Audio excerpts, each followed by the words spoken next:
repeal of Good Friday and Easter Sunday as restricted trading days, shop trading and sale of alcohol Amendment Bill, first reading. Thank you, Mr. Speaker. I want to acknowledge the work of Cameron in this process, but as the member knows, I rise to speak in opposition to the repeal of Good Friday and Easter Sunday bill.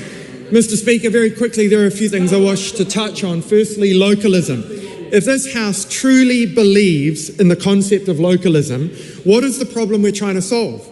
43 of our local and regional councils currently have policies to localise their trading rules. The fact that some of those lapsed maybe indicates the underlying real view of New Zealand when it comes to this policy.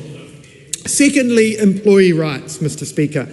I acknowledge this bill could address the fact that employees are required to work on Easter Friday.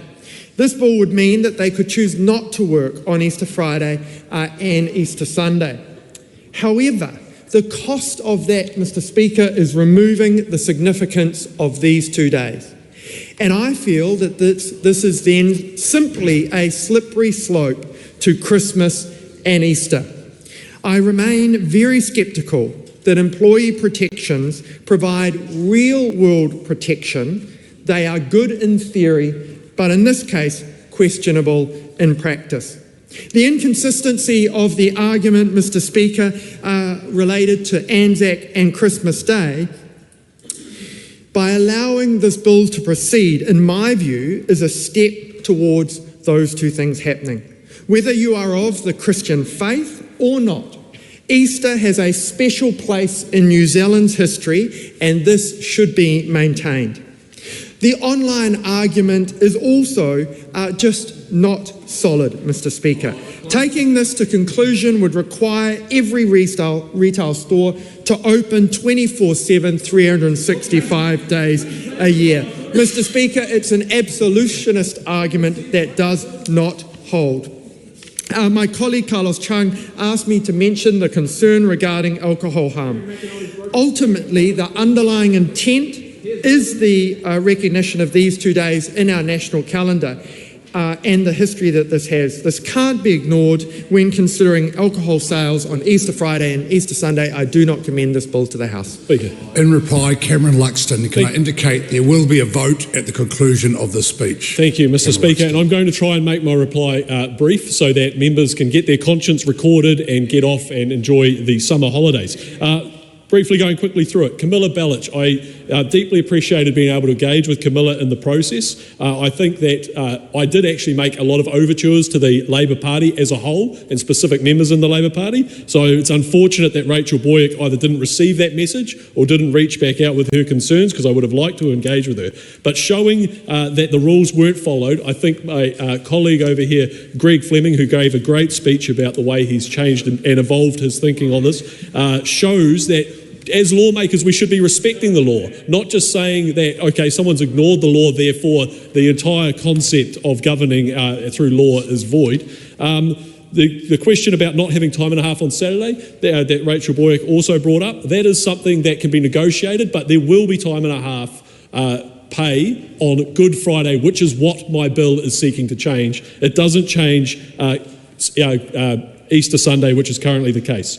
Going through it, Te Pāti Māori, I'm glad to hear that you've thought deeply about this, and I appreciate that you have been engaging with me on this. I think that the idea that restricting the sale of alcohol, as member for the Labour Party Helen White said, increases the harm. That works if you think about it as in just a quick grab off the shelf. But if you're thinking about it in a way that provides someone who has got alcohol dependency issues may feel rather nervous that they're not going to have access to that and stock up, maybe buy 3 dozen instead of 2 dozen for the weekend. And the worst thing we can be doing is locking people in their homes with those sort of, with the alcohol which is causing them so much harm. There was a couple of members who raised the slippery slope argument that this is going to lead to removal of Christmas and Anzac Day. The reason for bringing this bill isn't because of an attack of we just want to get rid of religious. As I gave in my speech, I deeply hold respect for the founding religion of our country, and I think that this isn't been a debate to try and extend the slippery slope out to include Anzac and Christmas. What it is doing is addressing the concerns that address the confusion throughout the country that New Zealanders experience every year. Nobody is confused about Christmas. No one is confused about Anzac Day. These are secular days, these are religious and secular days, and they should be treated with the respect that they deserve in the same way that New Zealanders should be treated with the respect that they deserve and treated like adults over the Easter weekend. The Greens, we often hear that the Greens want a conscience vote in this House. Well, here's a chance to use it. It'll be interesting to see if, as the polling shows, that 62% of their supporters, as with the Labour Party, support this change. We'll be interested to see if 62% of their members exercise their conscience vote and represent their voters. Mr. Speaker, I commend this bill to the House, and I thank you very much for the opportunity.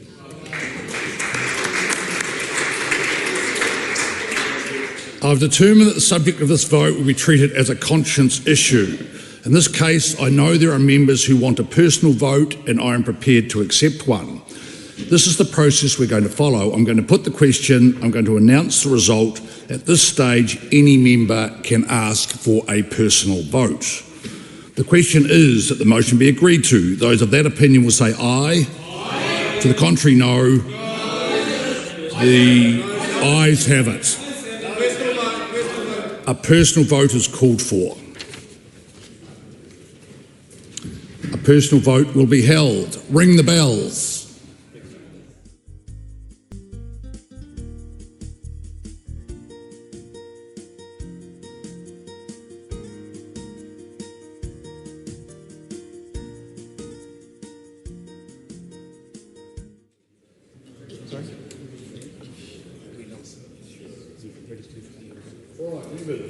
We are ready to resume.